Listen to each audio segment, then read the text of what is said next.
Hello everyone, my name is Chetna Sugandhi. आज again हम tally के एक टॉपिक के ऊपर डिस्कशन करेंगे, प्रैक्टिकली देखेंगे कि कैसे एंट्रीज को करना है। कि जैसे कि इसके पहले मैंने एक जीएसटी को लेके भी वीडियो डाला था कि अगर दो ट्रेड नेम है तो जीएसटी रजिस्ट्रेशंस में कौन सी बातों का ध्यान देना है। वैसे ही अकाउंटिंग करते समय आपको कैसे करना है। अगर आपके भी दो बिजनेसेस है, दो ट्रेड नेम है, बट अगर आपकी कंपनी एक ही है या एक ही पर्सन है ओनर, तो ऐसे टाइम पे आपको अकाउंटिंग कैसे मेंटेन करनी है। देखिए, दो ऑप्शन है। जीएसटी में रजिस्ट्रेशन करना अलग बात हो गई, बिकॉज वहाँ पे पैन के थ्रू रजिस्ट्रेशन होते हैं। लेकिन जहाँ बात आ जाती है टैली में अकाउंटिंग मेंटेन करने की, तो वहाँ पे आपके पास में दो ऑप्शन है, बिकॉज उसमें ऐसा कुछ पैन से लिंक एंड ऐसा कोई गवर्नमेंट वो वेबसाइट या सॉफ्टवेयर नहीं है। तो यहाँ पे फर्स्ट ऑप्शन है कि आप दोनों ट्रेड नेम या दोनों ब्रांड का अलग अलग टैली मेंटेन कर सकते हो। बट अगर आप चाहते हो कि नहीं यार, वो मेरे लिए थोड़ा हेक्टिक हो रहा है, मैं दो अलग अलग क्यों सजेस्ट कर रही हूँ, बिकॉज आपका बैंकिंग है वो अलग होगा। अगर आपका बैंकिंग भी एक है देन आप एक ही टैली में मेंटेन करिए, एंड उससे कैसे करना है वो आज हम देखते हैं। तो चलिए स्क्रीन पे आते हैं। उसके पहले अगर चैनल पे फर्स्ट टाइम आए हो, वीडियो अच्छे लगते हैं, इन्फॉर्मेशन अच्छी लगती है, तो सब्सक्राइब ज़रूर कर लेना। एंड अगर फ्री में सीखना चाहते हो अकाउंटिंग, जीएसटी, रजिस्ट्रेशंस, डिस्क्रिप्शन में दूसरे चैनल की लिंक दी है, नाम है टैक्स रिपोर्टर, उसे भी ज़रूर सब्सक्राइब करें, ताकि आप फ्री में बेसिक से एडवांस तक सीख सकते हो। एंड अगर अकाउंटेंट हो तो अपने करियर में अर्निंग अच्छे से स्टार्ट कर सकते हो। ऑलरेडी अर्निंग करें तो एक लेवल अप जा सकते हो। चलिए स्टार्ट करते हैं।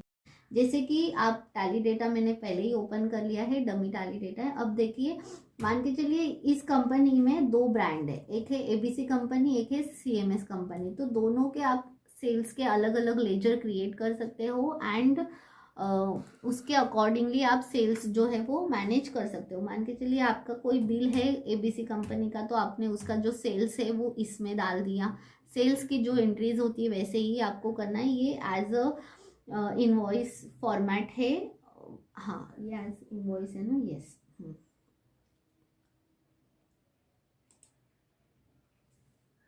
सेल्स इनवॉइस के फॉर्मेट में है। आप उसको एज अ वाउचर भी कर सकते हो, बट फिलहाल यही फॉर्मेट है। तो आपको दोनों ब्रांड की अलग अलग आप सेल्स की एंट्री आप ऐसे पास कर सकते हो। अगर सीएमएस का बिल है तो आप उसमें डाल सकते हो, जैसे कि मैंने ऑलरेडी डाले हैं 4-5 बिल। तो सेल्स की ही एंट्री जाएगी, बस आपको दो लेजर अलग अलग क्रिएट करने होंगे सेल्स के अंदर, दोनों कंपनी के। अब अगर मान के चलिए कि आपका दोनों का बैंकिंग एक ही है, तो बैंक में भी अगेन रिसीव पेमेंट वैसे ही आपको एंट्री पास करनी है। बस उस समय आपको ध्यान ये देना होगा कि जब भी आप इसके अंदर, अब देखिए दोनों की पार्टीज अलग होगी, दोनों के जो रिसिप्ट आएंगी वो आपको उस अकॉर्डिंगली पार्टी में डालना है। अगर आपको उसका आइडेंटिफिकेशन करना है तो हर एक पार्टी के लेजर के नाम के सामने आप आपके उस कंपनी का इनिशियल्स डाल सकते हो, या फिर स्टार्टिंग में डाल सकते हो। जैसे कि इसका नाम अभी हम लोगों ने डाला है शिप्स डोमेन, तो आप इसके आगे डैश करके सीएमएस लिख सकते हो, या स्टार्टिंग में सीएमएस डैश शिप्स डोमेन कर सकते हो, ताकि जब भी कोई, अगर मान के चलिए कोई नया अकाउंटेंट भी आता है तो उसे भी इजी होगा समझने में कि अच्छा ये रिसिप्ट इसके सामने, या रिकन्सिलेशन में। बट अगेन थोड़ा एक ही टैली में मेंटेन करना थोड़ा प्रॉब्लम हो सकता है, अनटिल एंड अनलेस अकाउंटेंट पुराना हो या उसे सारे पार्टीज एंड जो भी बाइफिकेशन है वो पता हो। बट अगर फिर भी आप एक ही में कर रहे हो तो इस तरह से आप, ये एक ट्रिक है कि आप इजी कर सकते हो इस काम को। आगे आप इनिशियल्स डालते रहिए।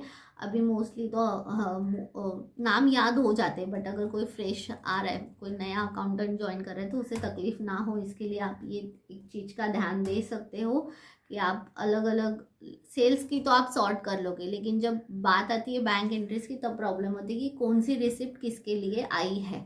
तो वो डेटर्स का भी नाम आपको पता होना। अगर कोई नया ही डेटर से पता नहीं कि इसमें क्या बिल जाना है, तो वो अगेन सेल्स बिल नहीं डाला है बट रिसिप्ट की एंट्री आ गई, तो कैसे करेंगे। तो इसके लिए आप उसके स्टार्टिंग में आपकी कंपनी का जो इनिशियल होगा ब्रांड नेम का वो आप डालोगे तो ज़्यादा बेटर होगा। सेम आप परचेस में भी कर सकते हो। परचेस में भी आप दोनों आपके ब्रांड के अलग अलग लेजर कीजिए, उसमें आप एंट्रीज डालिए, वो भी बेटर होगा। एक्सपेंसेस के लिए आप नहीं कर सकते, बिकॉज आपके मोस्टली स्टाफ होगा, सैलरीज जाएंगी तो वो एक ही होगी। अगर आपकी दो अलग अलग बैंक है, सो आई रिकमेंड आप एक ही टैली मेंटेन कर रहे हो, दो अकाउंट है, एक ब्रांड का अलग एक ब्रांड का, तो आप जो ट्रांजैक्शंस हो गए वो भी अकॉर्डिंगली उसी बैंक में लीजिए, ताकि और ज़्यादा सिंप्लीफाई हो सकता है। एक्सपेंसेस भी उस कंपनी का उसी के थ्रू करिए। अब ऐसे क्यों करते हैं, आप बोल रहे हो कि अगर सब कुछ अलग करना है तो हम टैली ही अलग कर लेते हैं, वो बेटर ऑप्शन है। बट अगर फिर भी आप एक ही कर रहे हो, देन उसका बेनिफिट भी ये होता है कि आपको सेल्स एक ही इसमें पता चल जाता है कि आपका दोनों बिजनेस का सेल्स कितना है। हाँ, उसमें आपको दोनों टैली ओपन करो, देखो, वो सारी चीज़ें भी होती है, तो इसमें ये एक चीज़ आप कर सकते हो। बट फिर भी मैं बोलूँगी दो ट्रेड नेम है, दो बिजनेसेस है, भले ही जीएसटी आपका एक ही है, बट दो अलग टैली रखिए। हाँ, एक टैली रखने का ये भी बेनिफिट है कि जीएसटी रिकन्सिलेशन, टीडीएस रिकन्सिलेशन, ये सब आप एक ही में कर सकते हो, वो ज़्यादा बेटर हो जाता है। वरना रिकन्सिलेशन में अगेन बहुत तकलीफ होती है, किसका किस में है वो दोनों टैली में देखना टफ हो जाता है।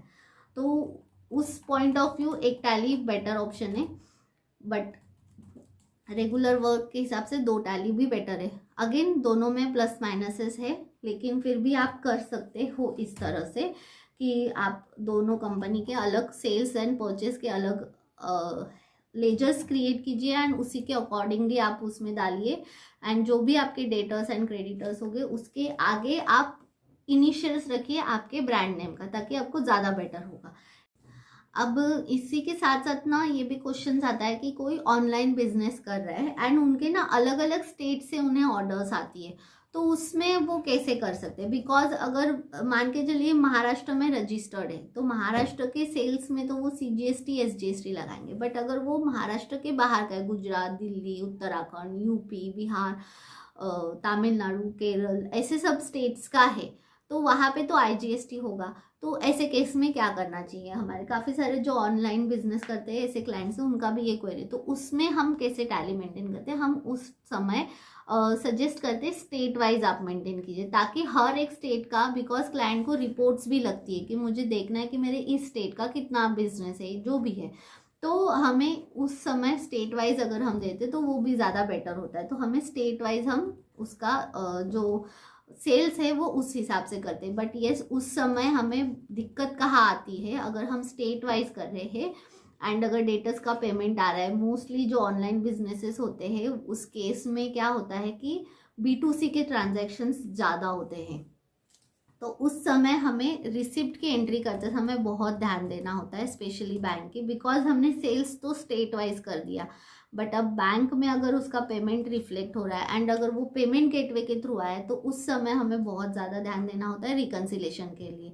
फ्यूचर में मैं उसके ऊपर भी एक ज़रूर वीडियो बनाऊंगी, आपको डिटेल में बताऊंगी कि ऐसे सेल्स के बिल होते हैं एंड उसका जो रिसिप्ट है वो कैसे हमें एंट्री करना है बैंक में, वो कैसे रिफ्लेक्ट होता है एंड उसका रिकन्सिलेशन कैसे करना है, वो भी मैं ज़रूर आपको एक वीडियो बना के डाल दूंगी। फिलहाल आप इसी पे ध्यान दीजिए, अगर दो ट्रेड नेम है एक ही कंपनी के अंदर या एक ही प्रोप्राइटर के अंदर, तो आप इस तरह से कर सकते हो।